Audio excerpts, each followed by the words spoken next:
અમેરિકાના પૂર્વ પ્રમુખ ડોનાલ્ડ ટ્રમ્પે વચન આપ્યું છે કે જો તેઓ ફરીથી રાષ્ટ્રપતિ તરીકે ચૂંટાશે તો અમેરિકન કોલેજોમાંથી ડિગ્રી લીધા પછી વિદેશી વિદ્યાર્થીઓ આપોઆપ ગ્રીન કાર્ડ માટે હકદાર બની જશે.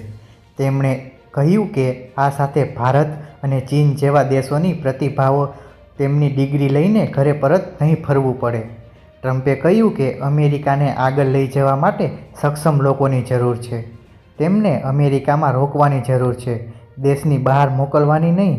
આ વર્ષે નવેમ્બરમાં યોજાનારી અમેરિકન રાષ્ટ્રપતિની ચૂંટણી પહેલાં ટ્રમ્પે માઇગ્રેટ પ્રત્યેનું પોતાનું વલણ નરમ કરીને તેમને આકર્ષવાનો પ્રયાસ કર્યો છે.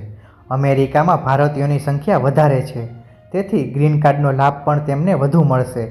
ગ્રીન કાર્ડ એ અમેરિકામાં કાયમી રહેઠાણનો એક દસ્તાવેજ છે. પૂર્વ રાષ્ટ્રપતિ ટ્રમ્પ મેક્સિકો સરહદથી પ્રવેશતા ગેરકાયદેસર ઇમિગ્રેટ્સ પ્રત્યે તેમના કડક વલણ માટે જાણીતા છે. જોકે ટ્રમ્પ હંમેશા મેરિટ આધારિત ઇમિગ્રેશન સિસ્ટમમાં સમર્થન રહ્યા છે. અમેરિકાના પૂર્વ પ્રમુખ ડોનાલ્ડ ટ્રમ્પે કોઈપણ વિદ્યાર્થીને કોલેજમાંથી જ ગ્રેજ્યુએટ થયાની સાથે જ ગ્રીન કાર્ડ મળી જવું જોઈએ. તેમાં જુનિયર કોલેજો પણ હોવી જોઈએ. બ્રોડકાસ્ટનું આયોજન કરનાર 4 મૂડીવાદીઓમાંથી 3 તો ઇમિગ્રેટ્સ જ હતા. બીજી તરફ ટ્રમ્પનો ચૂંટણી પ્રચાર ચલાવનારાઓએ કહ્યું છે કે આ પહેલીવાર છે જ્યારે ટ્રમ્પ ચૂંટણી માટે રોકડ એકત્ર કરવાના મામલે રાષ્ટ્રપતિ જો બાઇડન કરતાં આગળ નીકળી ગયા છે.